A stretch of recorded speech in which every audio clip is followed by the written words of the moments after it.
अरे यार सुनो, ये ब्रेड व्रेड मत खाया करो। क्या हो गया? अरे पतली हो, अच्छी लगती हो। तो इससे क्या हो जाएगा? सुनो सुनो, बताइए। जब नाचे लू ये धनिया मैक्सी में कमर हिलाई के,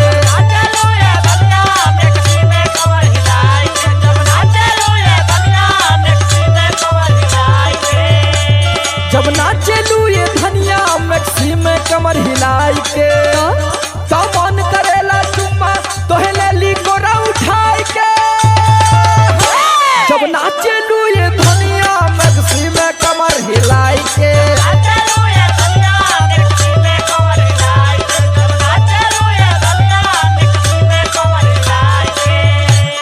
अच्छा तो ये बात है। हाँ यही बात है। तो तुम भी लुंगी मत पहना कीजिए। क्यों? सुनिए। सुनाइए। जब पहन के सैया कुर्ता आवेला पनमा खाई के,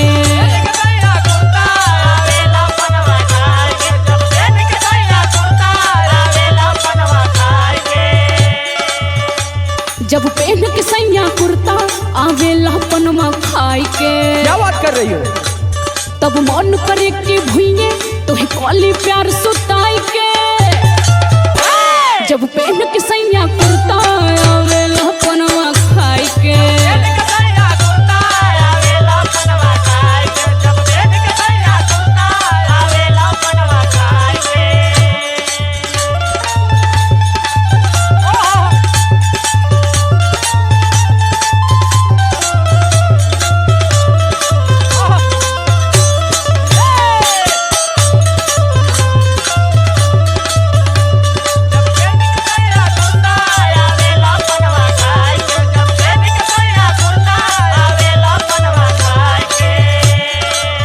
सुनिए। क्या? आप में एक बात थोड़ी है, तो बहुत बात है। अच्छा। पुरुआ के झोंका के सिया में, कम केला चमेली ससिया में। आए हाय, इतना तारीफ मत कीजिए। सच्ची एकदम सत्य वचन है ये। पुरुआ के झोंका के सिया में, गम केला चमेली ससिया में। उठेला दे हमें अंगड़ाई जब चालू तुरे छुआई के। सुनिए ना। क्या? जब नाचे लू ये धनिया मैक्सी में कमर हिलाई के,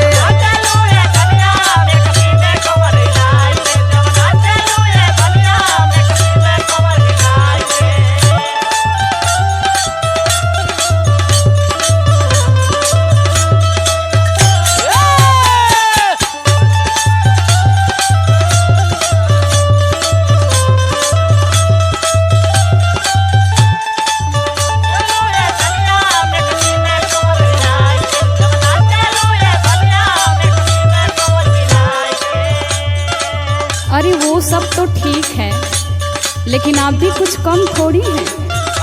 अरे सुनिए। सुना लीजिए सुना लीजिए। जब बोले ला बतिया वेला,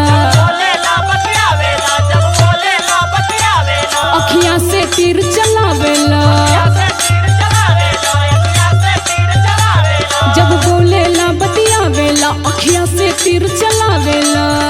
फिर करेला ऐसन बतिया हम रह जाई शरमाई के। अरे समर आलोक हुआ ना। जब पहन के सैया कुर्ता आवेला पनमा खाई के,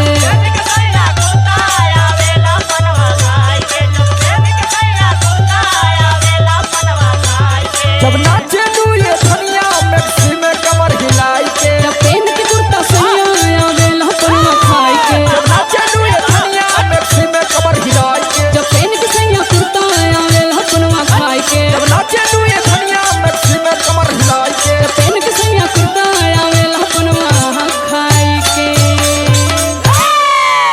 चला तब आवल जा नहाई के।